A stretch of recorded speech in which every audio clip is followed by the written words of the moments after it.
Okay, so I saw this really cool kit on a site called jennylemons.com. And honestly, I'd never even considered making a fake cake, but it's pretty neat. So they provide the styrofoam, some spackle. This has cherries and paint in it. And they provide you a palette knife and 2 icing bags.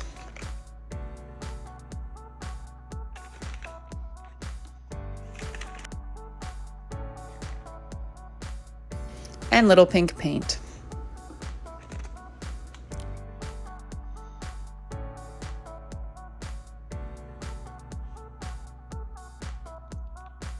Now, it definitely says don't eat your cake, okay? Because this is spackle and styrofoam. All right, unless you've got some taste for that.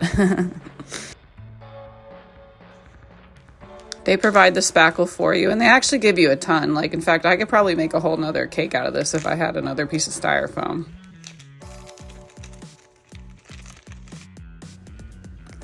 They tell you to mix the spackle up first, get it all whipped like whipped cream cheese.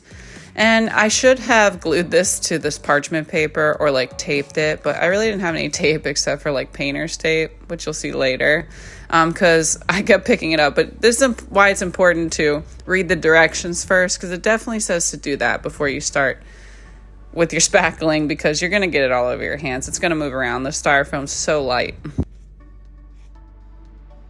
So do as I say and not as I do, and don't pick this thing up because it's just going to get all over your hands and it's going to ruin your little decoration.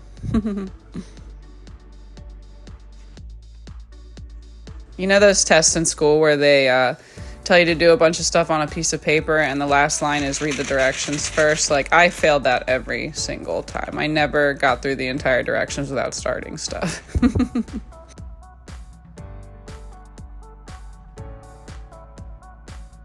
I've never even decorated a cake before, so I did not know how to pipe at all. In fact, I cut that hole way too big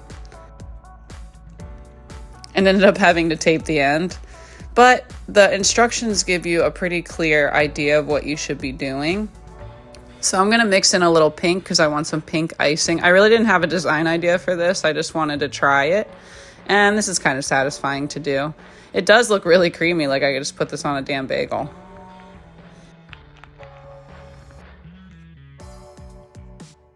And I had to add a little more because I wanted it to be a little more pink. But honestly, I should just dump the whole thing in there. Now, you do want to save some paint if you're going to decide to like paint the edges. I made my cake look like a cake, and it wasn't very smooth at all because I had no idea what I was doing. But they give you this little piping guide, and they even let you practice on the little piece of paper right there.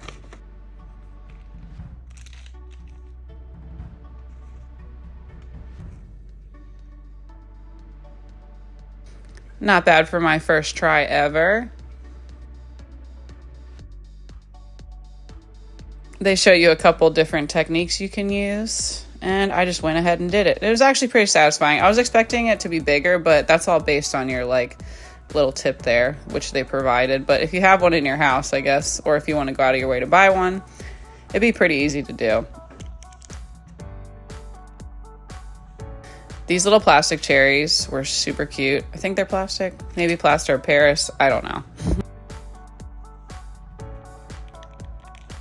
Fixing a mistake, and basically here it is. Now you can go back and like paint this. I saw a couple examples where it was like checkerboard painted, and like you can smooth it with your palette knife a little bit more. It has 2 edges for that, but overall this was fun. Easy cleanup, not messy. It only took me about 25 minutes to do this. Easy directions, pretty straightforward. I love this. 10 out of 10.